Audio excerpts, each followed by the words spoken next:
بسم اللہ الرحمن الرحیم۔ آج آپ کو ایک ایسا عمل بتاؤں گا کہ جس کے کرنے سے آپ کو اللہ رب العزت کی ذات سے امید ہے کہ وہ 100 اونٹ قربانی میں ذبح کیے اور وہ قبول ہو گئے، اس کا اجر عطا فرمائیں گے، اور صرف 2 منٹ اس پر وقت لگتا ہے، اس سے زیادہ نہیں لگتا۔ اللہ کے محبوب صلی اللہ علیہ وسلم کا فرمان ارشاد ہے کہ اللہ رب العزت 100 اونٹ ذبح کیے اور وہ قبول ہو گئے، اس کا اجر عطا فرما دیتے ہیں۔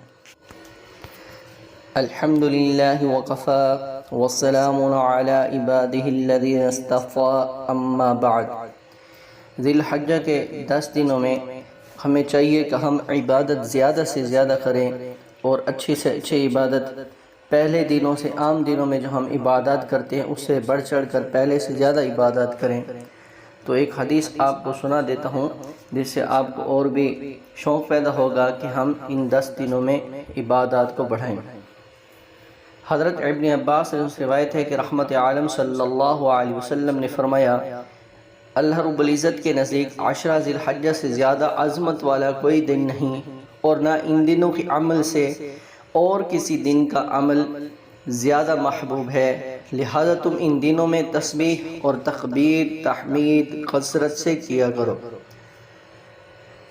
تسبیح، تحلیل، تکبیر، تحمید دینی زبان کے خاص الفاظ ہیں۔ تسبیح سے سبحان اللہ کہنا، تحلیل سے لا الہ الا اللہ، تکبیر سے اللہ اکبر کہنا، اور تحمید سے الحمدللہ کہنا مراد ہے۔ یہ بہت مبارک کلمات ہیں، احادیث میں ان کے بڑے فضائل ہیں۔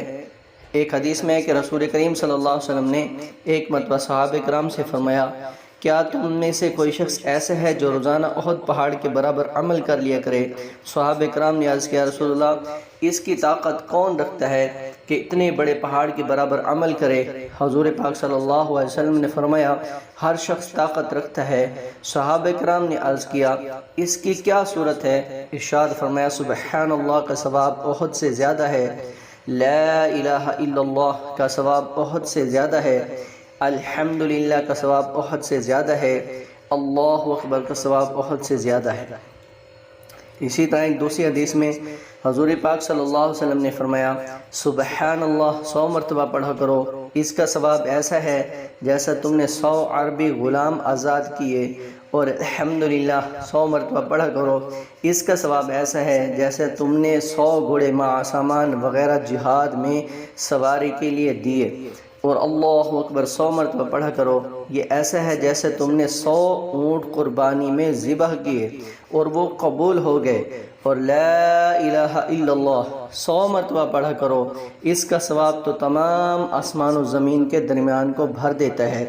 اس سے بڑھ کر کسی کا کوئی عمل نہیں جو مقبول ہو، اس لیے ان مبارک ایام میں بہت ہی اہتمام سے ان مذکورہ کلمات کا اہتمام کریں، بکثرت سے پڑھیں اور پڑھتے رہنا چاہیے۔ استغفار، درود شریف کا بھی خصوصی اہتمام کرنا چاہیے۔